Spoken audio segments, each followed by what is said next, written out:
अस्सलाम वालेकुम रहमतुल्लाहि व बरकातहू। नाउ बच्चों, आज हम हमारा 11वीं जमात का एक और नया सबक की शुरुआत कर रहे हैं। और ये जो सबक है ये जो आता है ये हैवानियात में आता है, यानी ज़ूलॉजी में आता है। इससे पहले अभी तक हमने जो 3 सबक देखे वो 3 सबक बॉटनी से थे, नबातात से थे।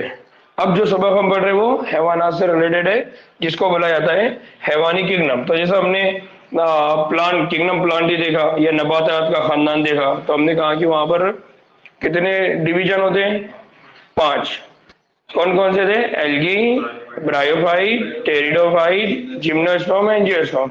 ठीक है ना। अब हम बात करने वाले एनिमल्स, क्योंकि हमने जब बायोलॉजिकल क्लासिफिकेशन जब पढ़ा था तो बायोलॉजिकल क्लासिफिकेशन में हमने क्या कहा कि हमारे पास जितने भी जानदार हैं उनको विटेकर ने कितने किंगडम में डिवाइड किया था? 5। कौन कौन सा था? अरे kingdom Monera, protista, fungi, Plantae, animalia. तो ऑलरेडी 3 हम वहां पर बायोलॉजिकल क्लासिफिकेशन में पढ़ चुके थे। एक प्लांट किंगडम हम पढ़ चुके हैं और एक अब बाकी है एनिमल किंगडम, तो हम इसको पढ़ रहे हैं ना।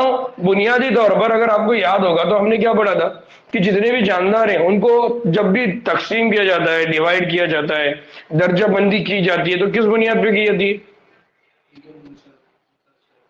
उनके मुशाबा, मुतशाबिहात, मुशाबा एक जैसे दिखने वाली खुसूसियत, और डिफरेंस, वेरिएशन, फर्क। तो हमने कहा था कि जानदारों के अंदर जो जानदार होते हैं उनके अंदर क्या देखा जाता है? सिमिलैरिटीज, मुश्तरका खुसूसियात, और डिससिमिलैरिटीज, मुतफर्रिक खुसूसियात, फर्क। और उस बुनियाद पर उनको क्या किया जाता है? क्लासिफाई किया जाता है, अलग अलग दर्जाबंदी में उनको क्या किया जाता है? रखा जाता है। फिर जब दर्जाबंदी की जाती है तो दर्जाबंदी में सबसे आला दर्जा किंगडम, उससे कम फाइलम और डिवीजन, उससे कम क्लास, उससे कम फैमिली, उससे कम ऑर्डर, उससे कम जेनेरा, और सबसे कम स्पेशीज। तो हमने सबसे लोअर स्पेशीज, सबसे हाइयर किंगडम। तो अभी हम जो हाइयर लेवल की बात कर रहे हैं, ठीक है, तो हाइयर लेवल में अब हम जो बात कर रहे हैं वो दर्जाबंदी की, तो उसमें हम बात कर रहे हैं एनिमेलिया। किसकी बात कर रहे हैं हम? एनिमेलिया। एनिमेलिया मतलब जानवरों की बात कर रहे हैं, ठीक है ना। जानवरों के मामले में हम ये कहते हैं कि बेसिकली अगर आप देखेंगे तो हमारे पास बहुत सारी अनवा है, लेकिन एनसीईआरटी के हिसाब से अभी तक हमारे पास जो है वो 10 लाख से ज्यादा अनवा है जो जानवरों की पहचान हो सकती है। यानी यहां पर हम प्लांट की बात नहीं कर रहे, हम किसकी बात कर रहे हैं? जानवर। हम यहाँ जानदारों की बात नहीं कर रहे, हम सिर्फ किसी कर रहे हैं? जानवर। बात समझ में आ रही है? तो जब हम एनिमल बोल रहे हैं यहां पर हम किसकी बात कर रहे हैं? एनिमल। इससे पहले जब हमने बात की थी तो जानदारों की, उसके बाद हमने बात की तो पौधों की, और अब जो बात कर रहे हैं हम एनिमल की, यानी किसकी बात कर रहे हैं? जानवरों की। याद रखना, किसकी बात कर रहे हैं हम? जानवरों की। और जानवरों को हम क्या कहते हैं? एनिमल ना। अब दर्जाबंदी के लिए जो भी जानवर है उसके अंदर कुछ बेसिस है, कुछ बुनियाद है। तो आमतौर पे जब दर्जाबंदी की जाती है तो दर्जाबंदी के लिए यहां पर 6 बुनियादें। कितनी बुनियादें? 6। अब ये 6 बुनियादें कौन कौन सी है, वन बाय वन हम देखेंगे, लेकिन उससे पहले एक आम कंसेप्ट को या एक बेसिक बुनियादी चीज को आप समझ लीजिए कि जब हम जानवरों की बनावट की बात करते हैं और उनकी साख्त की बात करते हैं तो हमको मालूम है कि उनके अंदर हमको क्या देखने को मिलता है? फर्क। और फर्क होने की वजह से क्या होता है कि हम ये कहते हैं कि कुछ बातें ऐसी है जो इतने ज्यादा फर्क के बाद भी एक जैसी है। तो हम ये कहते हैं कि उनके अंदर बहुत सारे बनावट और सब मुख्तलिफ भी है, लेकिन उसके बावजूद कुछ बुनियादी चीजें ऐसी हैं जो उनके अंदर एक जैसी है, जो जानवरों में एक जैसी दिखाई जैसी है। जैसे अगर फॉर एग्जाम्पल हम बात करते हैं तो जिस्म के अंदर खलियों की तरतीब, उनके अंदर क्या है? खलियों की तरतीब। अगर आप खलियों की तरतीब के लिहाज से देखेंगे तो उनमें आपको क्या दिखाई देगी? यकसानियत। इसी तरह से जिस्म के बनावट में तवाजुन। तवाजुन का मतलब यहां पर क्या होता है? तवाजुन का इंग्लिश में मीनिंग होता है सिमेट्री। तवाजुन का मतलब क्या होता है? सिमेट्री। अगर आप उसको 2 हिस्सों में अगर डिवाइड करेंगे तो बराबर होंगे। जैसा मैं खड़ा हूं, अगर मेरे को यहां से डिवाइड करेंगे तो मेरे 2 हिस्से बनेंगे और वो 2 हिस्से बराबर रहेंगे, उसमें तवाजुन। तवाजुन का मतलब क्या? जैसा अपन अपने माप तराजू में तोलते वैसा नहीं। तवाजुन का मतलब है कि अगर इधर एक हाथ है तो इधर भी एक हाथ, इधर एक आंख है तो इधर भी एक आंख, इसको बोला जाता है तवाजुन, इसको बोला जाता है सिमेट्री। तो जानवरों के अंदर हमको क्या देखने को मिलेगी? सिमेट्री। इसी तरह से जानवरों के अंदर हमको देखने को मिलेंगी सीलोम। क्या देखने को मिलेंगी? सीलोम। अब सीलोम किसको कहते हैं? सीलोम कहा जाता है उनके जिस्म के अंदर मौजूद कहफे को। क्या बोला जाता है? कहफे को। आमतौर पे हम इसको कहते हैं बॉडी कैविटी। क्या बोलते हैं उसको? Body cavity. तो जो जिस्म का कहफा है, जिस्म का कहफे का मतलब क्या है? जैसा हमारे घर में होता है ना मेहराब, तो वैसा अगर हमारे जिस्म के अंदर से हार्ट को, किडनी को, लंग्स को, सब चीजों को बाहर निकाल दिया तो अंदर क्या बच जाएगा? खाली जगह, मेहराब। उसको क्या बोला जाता है? कहफा। ठीक है। इसी तरह से निजाम हाजमा यानी डाइजेस्टिव सिस्टम, इसी तरह से निजाम दौरान खून यानी सर्कुलेटरी सिस्टम, खून के गर्दिश का निजाम। इसी तरह से है निजाम तौलीद। निजाम तौलीद मतलब रिप्रोडक्टिव सिस्टम, यानी उनकी जो जनरेशन होगी, उनके जो बच्चे होंगे, वो पैदा करने का जो अमल है उसकी बात हो रही है। तो हम ये कहते हैं कि ये जो खुसूसियात है, इसकी बुनियाद पे जब हम दर्जाबंदी करते हैं, तो इसकी बुनियाद पे जब हम दर्जाबंदी करेंगे तो कुछ जानदार ऐसे रहेंगे जो एक ही ग्रुप में आ जाएंगे और कुछ जानदार एक दूसरे से क्या हो जाएंगे?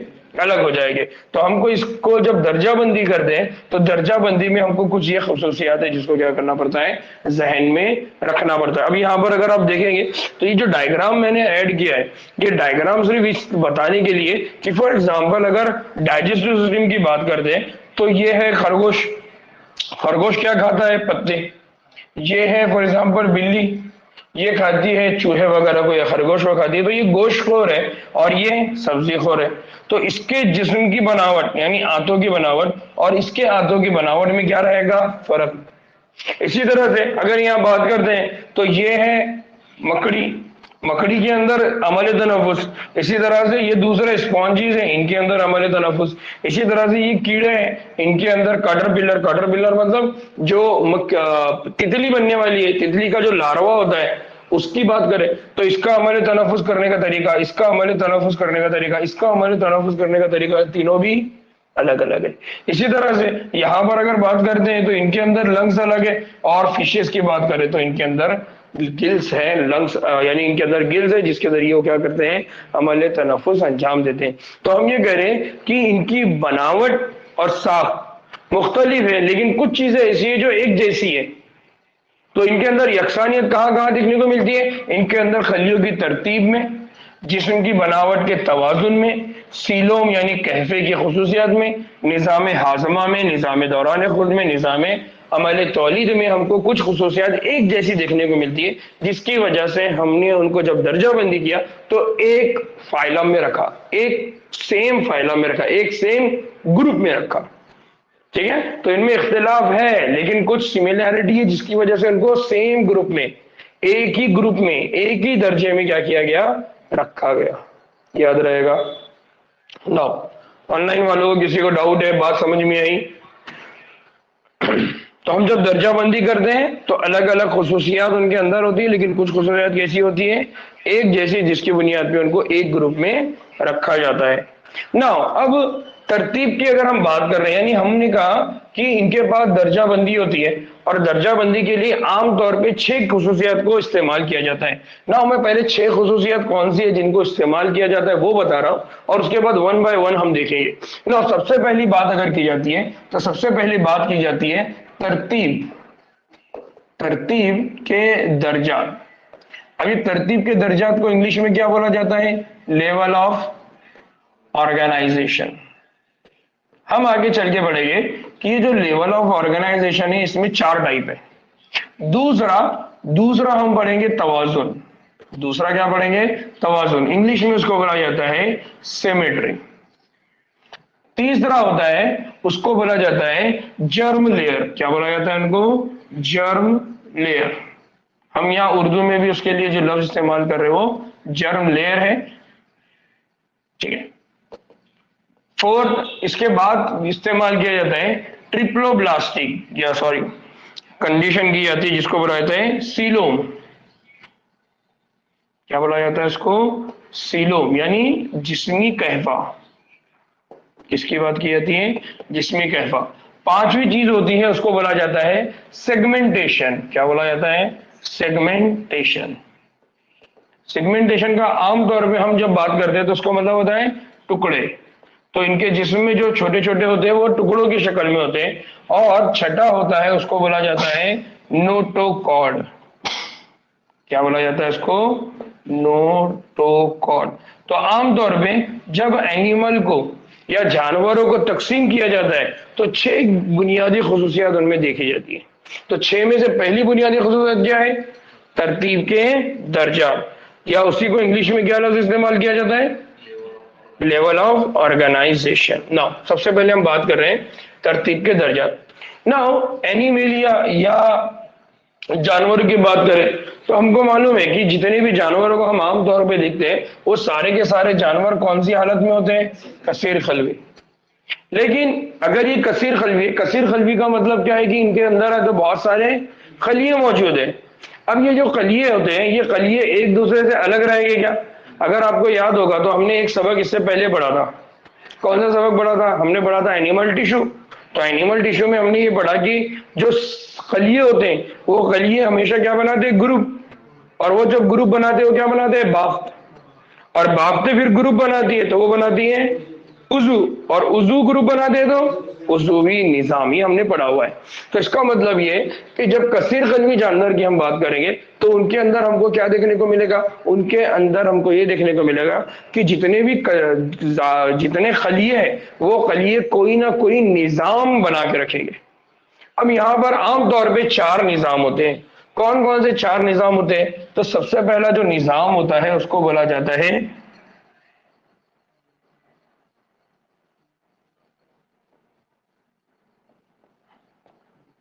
खलवी निजाम की तरतीब। क्या बोला जाता है? खलवी निजाम की तरतीब। दूसरा होता है उसको कहा जाता है बाफ्ती निजाम की तरतीब। तीसरा होता है उसको बोला जाता है उजू उजू वी निजाम की तरतीब या उजूवी तरतीब। और चौथा होता है उसको बोला जाता है उजूवी निजाम की तरतीब। तो या तो आप उसको उजू की तरतीब यहां बोल सकते हैं या उजूवी निजाम। अब इंग्लिश में इनके लिए लफ्ज आमतौर पर क्या इस्तेमाल किया जाता है? एक को बोला जाता है सेल्यूलर लेवल ऑफ ऑर्गेनाइजेशन। दूसरा होता है इसको बोला जाता है टिश्यू लेवल ऑफ ऑर्गेनाइजेशन। तीसरा होता है उसको बोला जाता है ऑर्गन लेवल ऑफ ऑर्गेनाइजेशन। और चौथा होता है उसको बोला जाता है organ system level of organisation. तो इस तरह से याद रखना है जब तरतीब के दर्जात की हम बात करते हैं तो उसमें 4 तरह के हमको क्या देखने को मिलते हैं? निजाम देखने को मिलते हैं ना। अगर हम यहाँ पर बात कर रहे हैं तो सारे के सारे मिक्स जो कसीर खलवी जानदार है वो एक जैसे खलिए की तरतीब का इजहार नहीं करते। इसका मतलब अलग अलग जानवरों में अलग अलग तरतीब का क्या होता है? निजाम। अब फॉर एग्जाम्पल सबसे पहले हम बात कर रहे हैं स्पॉन्जिस के पास क्या होता है? इनके पास होता है ढीले खलियों का मजमुआ।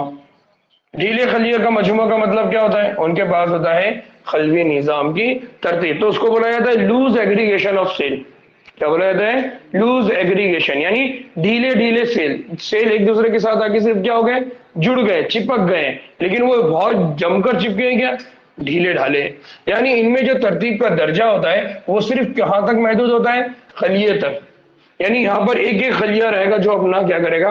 काम करेगा। हालांकि किसी हद तक मुख्तलिफ जो खलिए होते हैं वो क्या करते हैं? मुख्तलिफ काम अंजाम देते हैं। तो पहला जो निजाम होता है उस निजाम को बोला जाता है खलवी निजाम। और इस खलवी निजाम में क्या होता है? इस खलवी निजाम में यह होता है कि जितने भी कसीर खलिए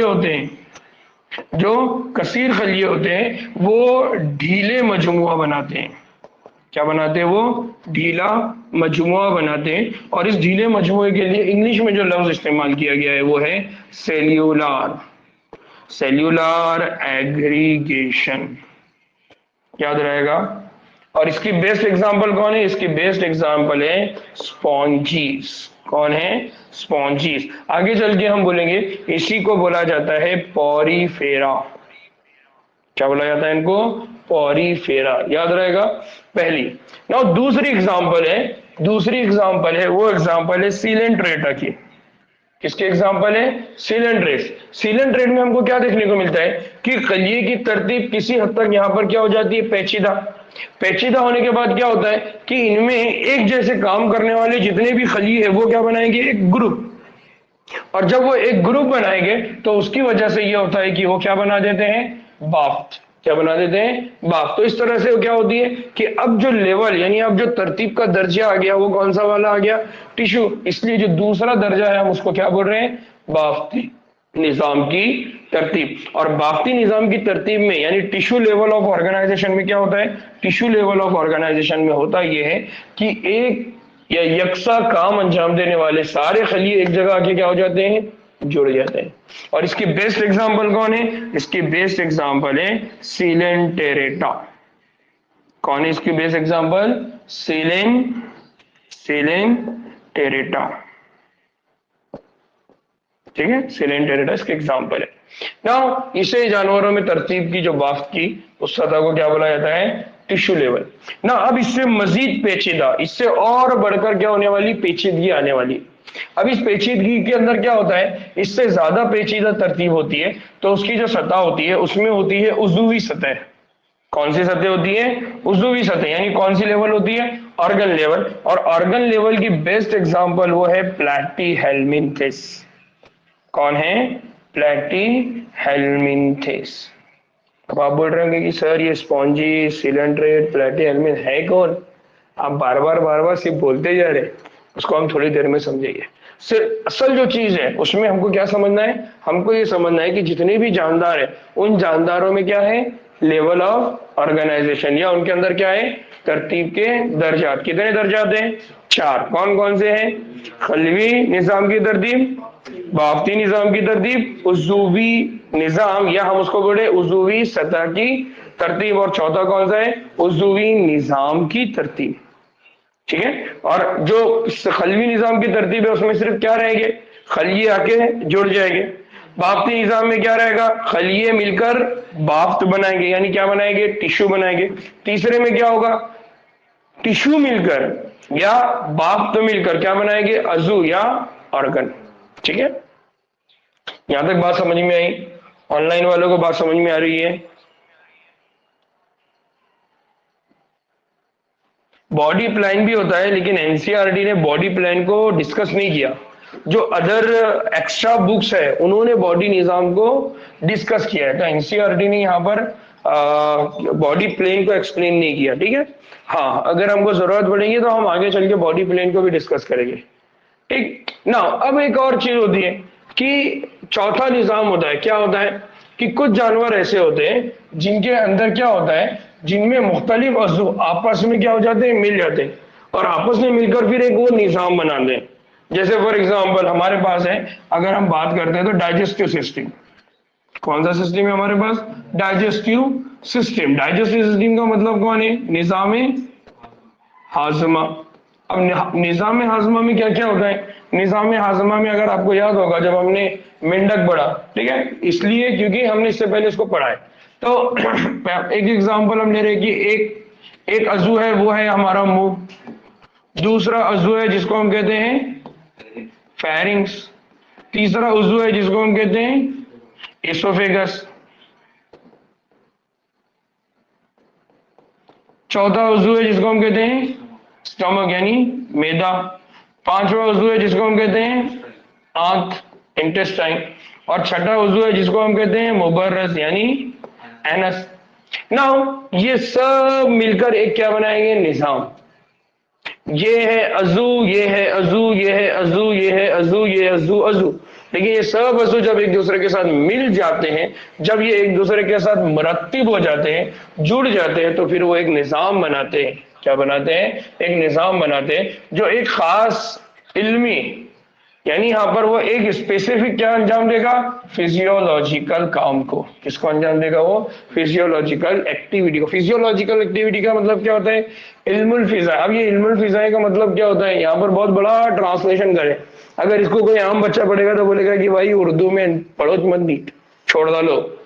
लेकिन ऐसा नहीं है। उर्दू में यहाँ पर जो ट्रांसलेशन किया गया है वो एग्जैक्ट ट्रांसलेशन बहुत बड़ी उर्दू से किया गया। आसान अल्फाज में ये कि फिजियोलॉजिकल फंक्शन का मतलब ये होता है कि हमारे जिस्म के अंदर कुछ ऐसे अमल, कुछ ऐसे काम जिसकी वजह से जानवर जिंदा रहता है, उन अमलों को क्या बोला जाता है?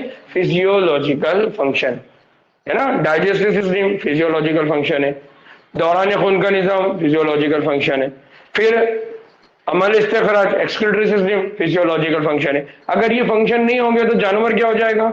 मर जाएगा। तो जानवर को जिंदा रखने के लिए उनके जिस्म में होने वाले अमलों को क्या बोला जाता है? Physiological function.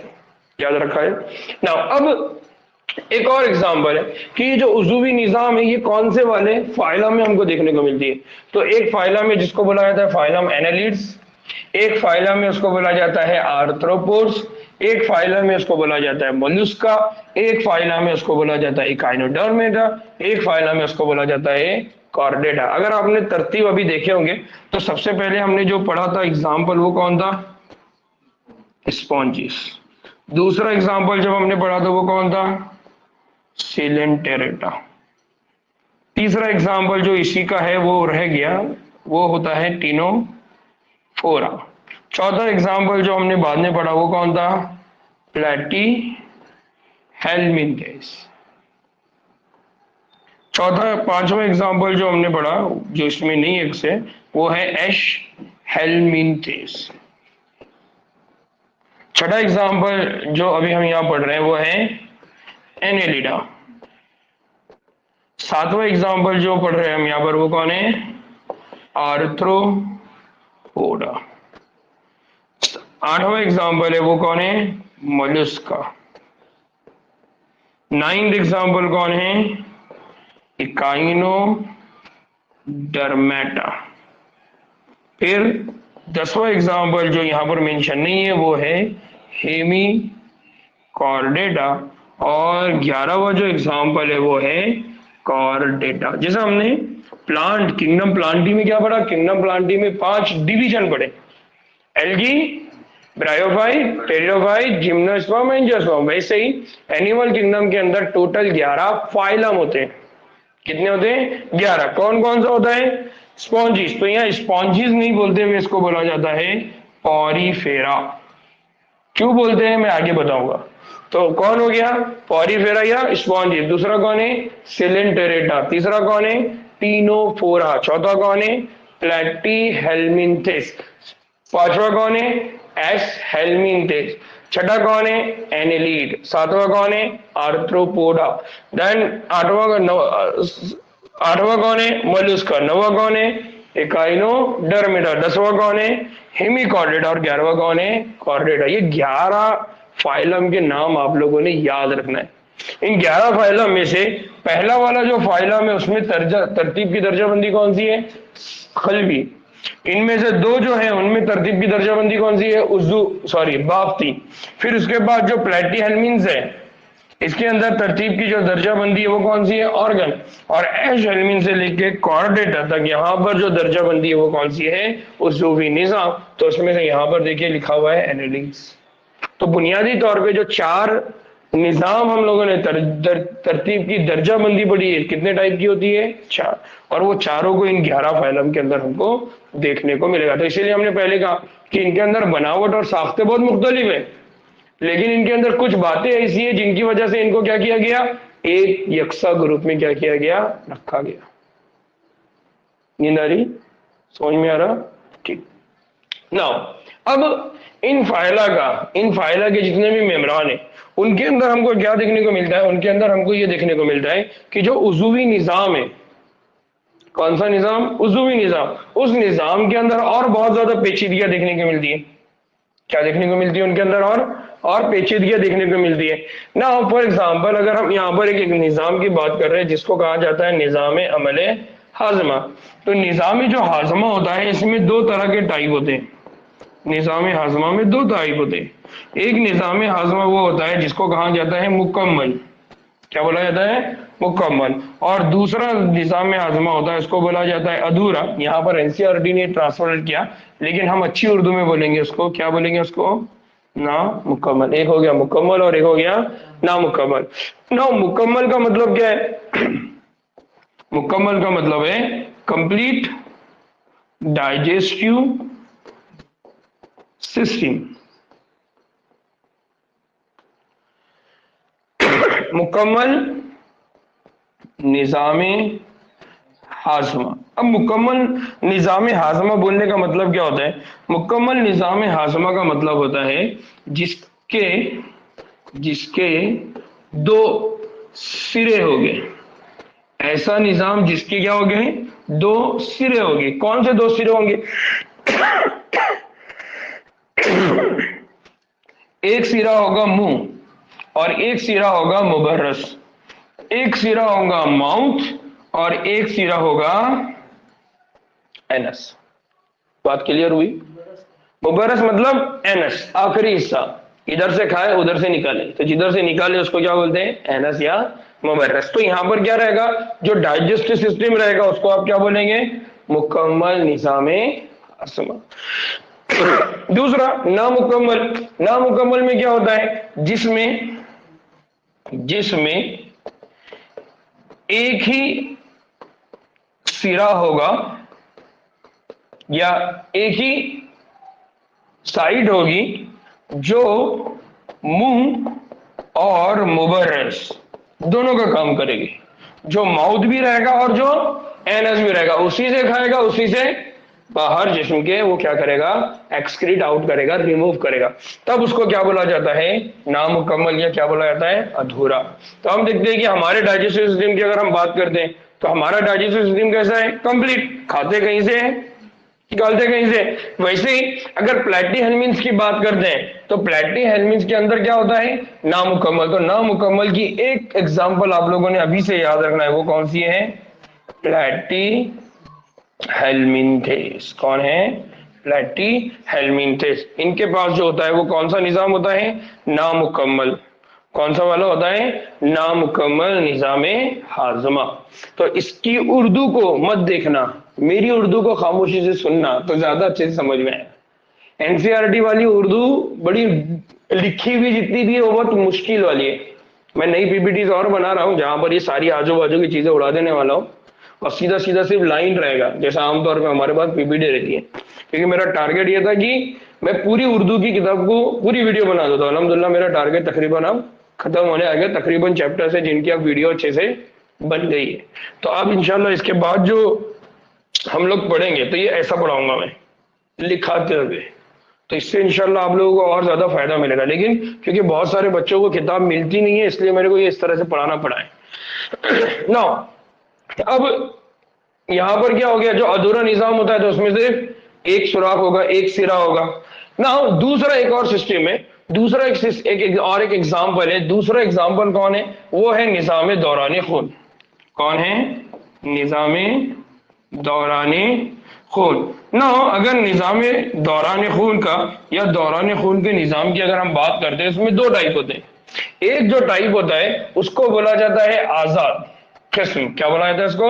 आजाद किस्म। या उसको क्या बोला जाता है? Open type. कौन सा निजाम बोला जाता है इसको? Open type. तो हम याद रखना है कि कुछ जानदार ऐसे होते हैं जिनके अंदर जो निजाम दौरान खून होता है उसको क्या बोला जाता है? Open type. और आमतौर पे मैं जब इसको लिखाता हूं तो मैं लिखाता हूं खुला दौरान खून का निजाम। जबकि एनसीईआरटी ने जो इसके लिए लफ्ज इस्तेमाल की वो बड़ा डिफिकल्ट वर्ड है, ये इसका असल में तर्जुमा होता ही नहीं। ठीक है? तो याद रखना एनसीईआरटी ने चूंकि यहां पर लिखा हुआ है आजाद किस्म, इसलिए हम भी बोल देंगे कि आजाद किस्म है। लेकिन हमने दूसरे दिमाग में हमारे बात को याद रखना है कि क्या है ये? खुला दौरान खून का निजाम। ना उसके मुकाबले में दूसरा कौन सा है? क्लोज्ड। कौन सा है? Close type. क्लोज टाइप के लिए उर्दू में जो लफ्ज इस्तेमाल किया जाता है वो है बंद। बंद खून का दौरानी निजाम। बंद खून का दौरानी निजाम या खून का बंद दौरानी निजाम। तो यहां पर याद रखना है। अब ये ओपन का मतलब क्या होता है? ओपन का मतलब ये होता है जैसा हमारे पास होती है, इसकी मैं अक्सर जो मिसाल देता हूं वो ये देता हूं कि जैसा नदी है, नदी में जब पानी बहता है तो नदी से जो पानी बहता है, नदी का वो पानी उसके रास्ते में आने वाली हर चीज को क्या कर देता है, भिगा देता है। तो कुछ जानदारों के जिस्म में ऐसा होता है कि उनके अंदर जब खून बहता है तो वो खून दरमियान में आने वाले हर ऑर्गन को डुबाते हुए, नहलाते हुए चलता है। नतीजे में ये होता है कि खून के अंदर जितनी भी ऑक्सीजन है वो उन अज़ू को मिल जाएगी, और उन अज़ू के अंदर जितनी भी कार्बन डाइऑक्साइड है वो खून ले लेगा। यानी जब नदी बहती है तो आपने देखा होगा कि कचरा पट्टी सब साफ करके निकल जाती है नदी।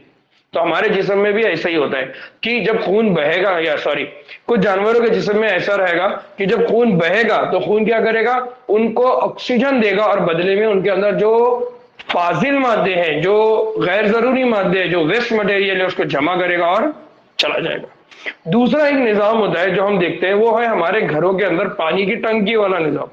कि हमारे शहर में एक जगह पानी की बड़ी टाकी होती है और वहां से पाइप निकलता है, और वो पाइप हमारे मोहल्ले में, फिर मोहल्ले से हमारे घर में, फिर घर से हमारी टाकी में जाएगा। ऐसे ही हमारे जिस्म के अंदर है, हमारा दिल एक बड़ी पानी की टाकी है तो यहाँ पर खून की टाकी है।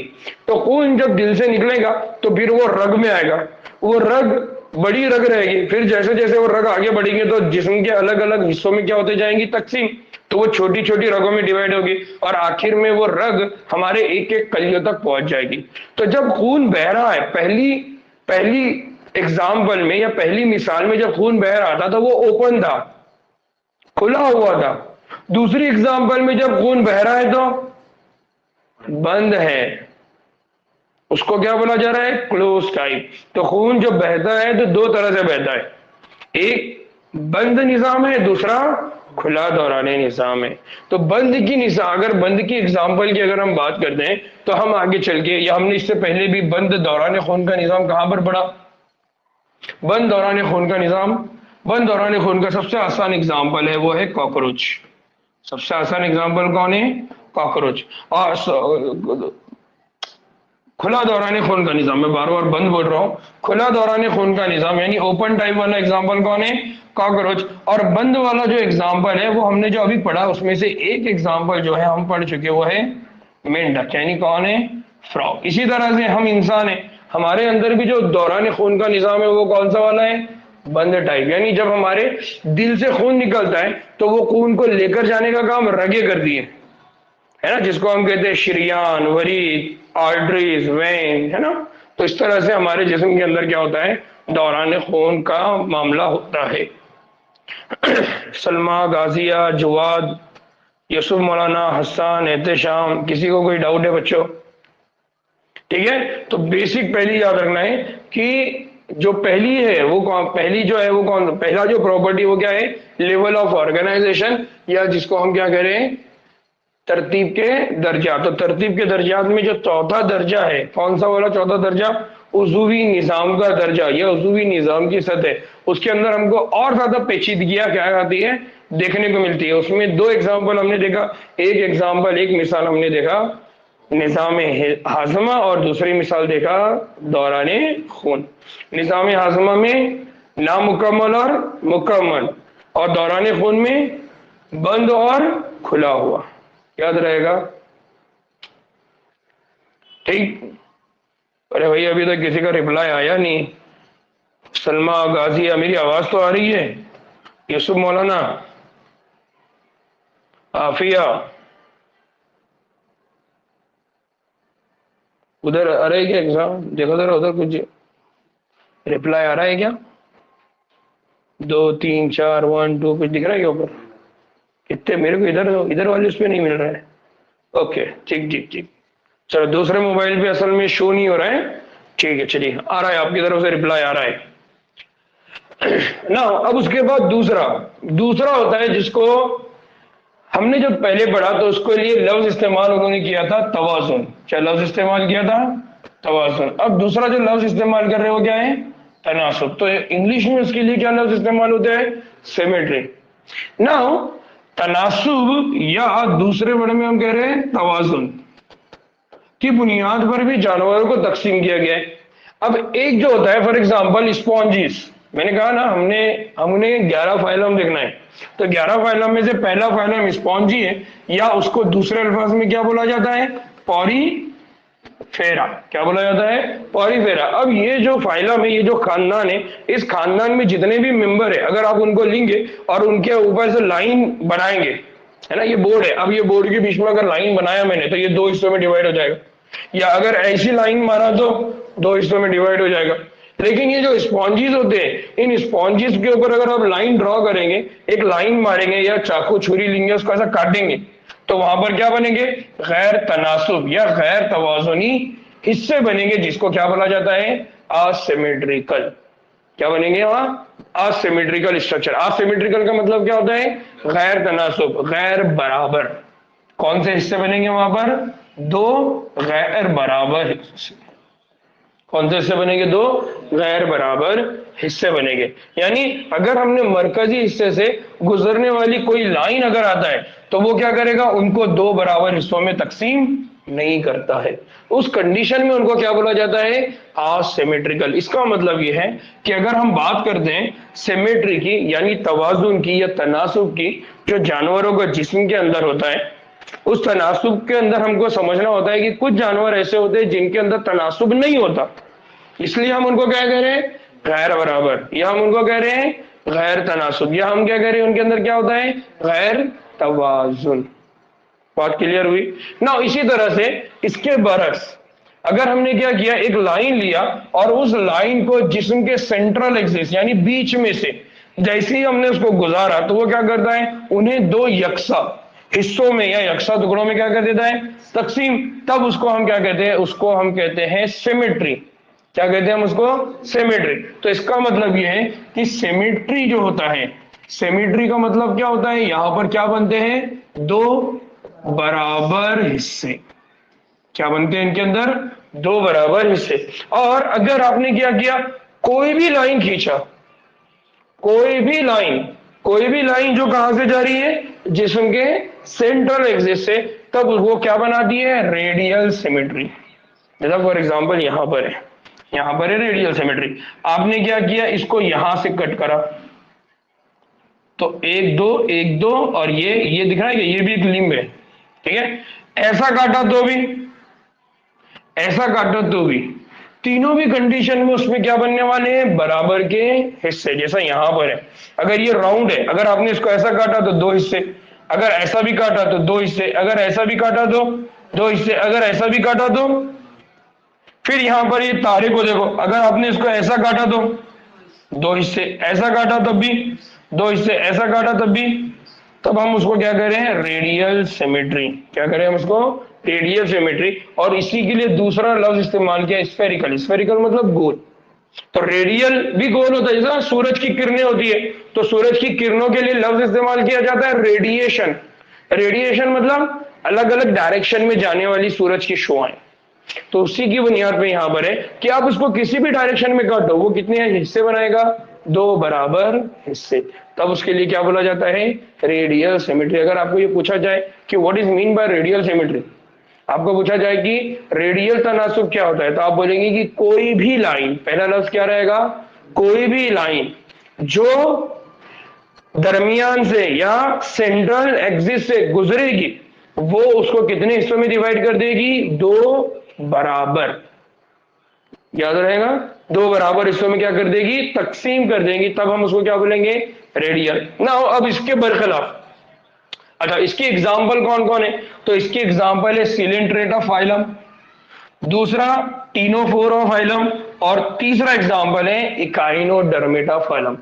असिमेट्रिकल की एग्जाम्पल कौन सा फाइलम था? Phylum Porifera. कौन है? Phylum Porifera. और रेडियल सिमेट्री की एग्जांपल कौन है? Phylum Coelenterata, phylum Ctenophora, phylum Echinodermata. बोलो मेरे साथ, तो बोलते आएगा। पहला कौन है? एसिमेट्रिकल किसमें देखने को मिलेगा? पॉरीफेरा। सिमेट्रिकल में भी कौन सा? Radial symmetry. रेडियल सिमेट्री किसमें देखने को मिलेगा? सिलेंटेरेटा। जोर से बोल मुझे, सिलेंटेरेटा। तीसरा कौन है? टीनोफोर। कौन सा फोर? फोर। और चौथा कौन है? इकाइनोडर्म। ना इसके बरखिलाफ एक और, जैसे फॉर एग्जांपल एनेलिड्स। एनेलिड्स मतलब अपना सिद्धोड़ा था ना, आर्द्रोपोडा। आर्द्रोपोडा मतलब कॉकरोच, सिद्धोड़, कॉकरोच, ये सब इनको क्या बोला जाता है? सिद्धोड़ जो होते हैं उसको बोला जाता है एनेलिडा, और जो कॉकरोच होता है उसको बोला जाता है आर्थ्रोपोडा। या आमतौर पे जो हमारे कीड़े हमको देखने को मिलते हैं वो सारे कीड़ों को क्या बोला जाता है? आर्थ्रोपोडा। अब इनमें क्या होता है? इनमें एक ही लाइन, इनमें क्या था? कोई भी लाइन, इनमें क्या है? एक ही लाइन, एक ही लाइन जिस्म को क्या करेगी? यकसा दाएं में बाएं हिस्सों में क्या करेगी? तकसीम करेंगे, यानी दो बराबर हिस्से बना रही है। लेकिन दो बराबर हिस्से बनाने वाली लाइन सिर्फ एक ही हो सकती है, एक से ज्यादा नहीं हो सकती है। दैट टाइम उसको क्या बोला जाता है? Bilateral symmetry. बाय का मतलब क्या होता है? दो, लेटरल का मतलब आजू बाजू। तो दो आजू बाजू यानी दाएं और बाएं। जैसे अभी यहां पर एग्जांपल देखिए, यहां पर ये जो एग्जांपल है कौन है? खेकड़ा। अगर खेकड़े को यहां से कट करेंगे तो ये एक हाथ इधर आएगा, ये एक हाथ इधर आएगा। फॉर एग्जाम्पल एक एंटीना इधर आएगा, दूसरा इधर आएगा। इसी तरह से एक पाव के हिस्से यहां आएंगे, एक पाव के हिस्से यहां आएंगे। लेकिन अगर फॉर एग्जाम्पल ये लाइन के बजाय अगर आप यहां लाइन ड्रॉ कर दे तो दो हिस्से बराबर बनेंगे क्या? नहीं, ये दो बड़े बड़े जो हाथ है, आंकड़े, वो एक ही हिस्से में चले गए और छोटे छोटे पांव एक हिस्से में आ गए। तो ये दो बराबर हुआ क्या? नहीं। बात समझ में आ रहा है? तो इसलिए यहां पर जब लाइन बनेगी तो सिर्फ कितनी लाइन डिवाइड कर सकती है? एक ही लाइन। एक ही लाइन ऐसी रहेगी जो उनको दो बराबर हिस्सों में क्या कर सकती है? तकसीम कर सकती है।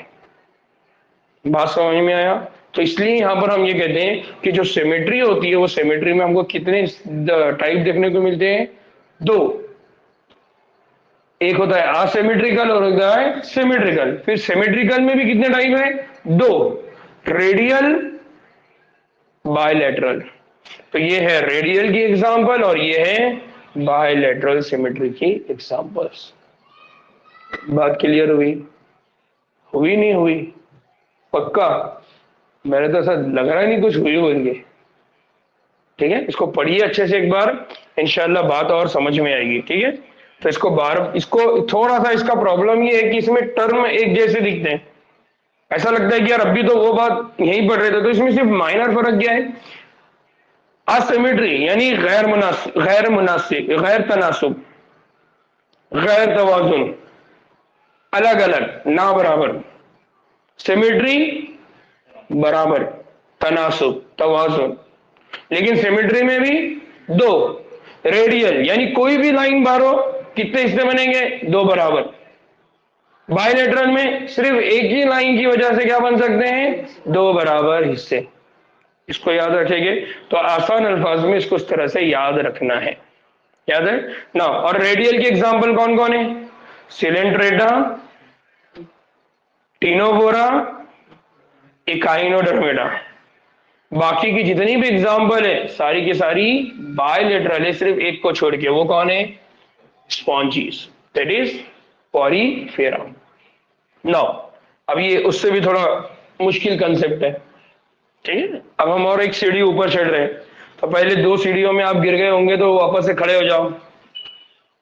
ठीक, बात समझ में आई? हसन, गाजिया, एहतेशाम, यूसुफ, आफिया। ठीक,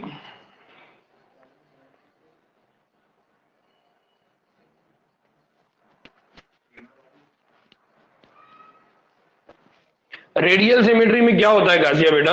देखो मैं दोबारा समझा रहा हूं।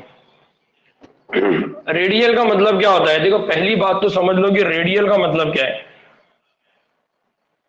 पहली बात समझो तो ना, फॉर एग्जांपल 2 मिनट के लिए ये इसको मैं रेडियल के एग्जांपल के तौर पे बता रहा हूं। समझ लो कि ये सूरज है, सूरज से एक रोशनी इधर जा रही है, एक इधर जा रही है, एक इधर जा रही है, एक इधर जा रही है, एक इधर जा रही है, एक इधर जा रही है, एक इधर जा रही है, एक इधर जा रही है।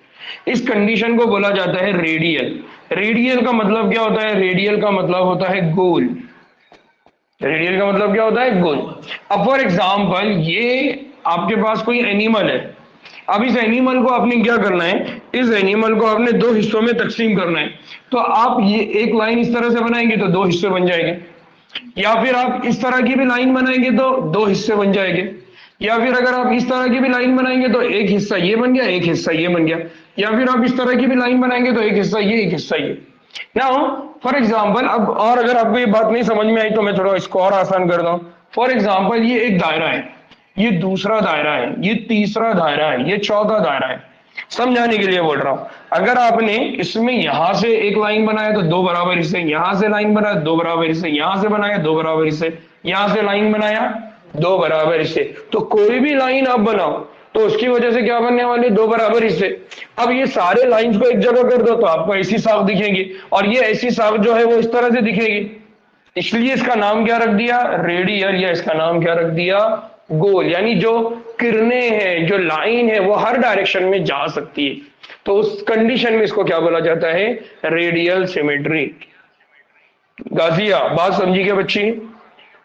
और इसी का अपोजिट बायलेटरल। बायलेटरल का मतलब क्या होता है, बायलेटरल का मतलब होता है आप उसको सिर्फ दो ही हिस्सों में तकसीम, जैसे फॉर एग्जांपल यहां पर एक इंसान की शक्ल बताइए, अगर यहां से तकसीम करेंगे तो क्या होगा, आधा सर इधर, आधा सर इधर, एक हाथ इधर, एक हाथ इधर, एक पांव इधर, एक पांव इधर। लेकिन अगर इस तरह से तकसीम करते हैं तो सिर्फ नीचे पांव आ गया और ऊपर क्या चला गया, सर। बराबर की तकसीम हुई क्या, नहीं। इसका मतलब आपने ऐसा किया तो बराबर होगा क्या, ऐसा किया तो बराबर होगा क्या, नहीं। तो इसलिए हम ये करें कि यहां पर सिर्फ एक ही लाइन बनाई जा सकती है, और उस एक लाइन की वजह से जिस्म क्या होगा, दो बराबर हिस्सों में तकसीम होगा।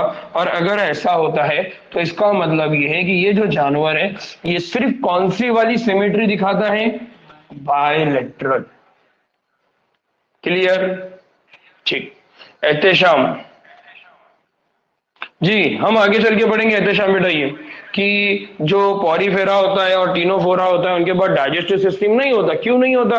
तो उनके पास जो लेवल ऑफ ऑर्गेनाइजेशन है या जो उनकी तरतीब की दर्जाबंदी है वो ऑर्गन या ऑर्गन सिस्टम वाली नहीं है, वो सेलुलर वाली होती है और टिश्यू वाली होती है। इसलिए हम वहां पर पढ़ेंगे कि उनके पास डाइजेस्टिव सिस्टम नहीं होता, और डाइजेस्टिव सिस्टम नहीं होता तो उसके बदले क्या होता है, तो वैसे ही हम पॉरीफेरा की केस में पढ़ेंगे कि वहां पर होता है वाटर सिस्टम होता है या कैनाल सिस्टम होता है। एक नली होती है, उस नली के थ्रू पानी अंदर जाता है और पानी बाहर निकलता है। एहतेशाम और ठीक, आफिया ठीक। चलिए नाउ अभी अजान के लिए वक्त है, अजान होने वाली है, तो इंशाल्लाह इसके बाद 12वीं जमात की क्लास रहेगी, वो हम कंटिन्यू करेंगे। ठीक है, घर पे बैठ के सबक को पढ़ने की कोशिश करिए। मैं इंशाल्लाह व्हाट्सएप पे इस चैप्टर की लिंक भी शेयर करता हूँ। ठीक है, अस्सलाम वालेकुम रहमतुल्लाहि बरकातहू।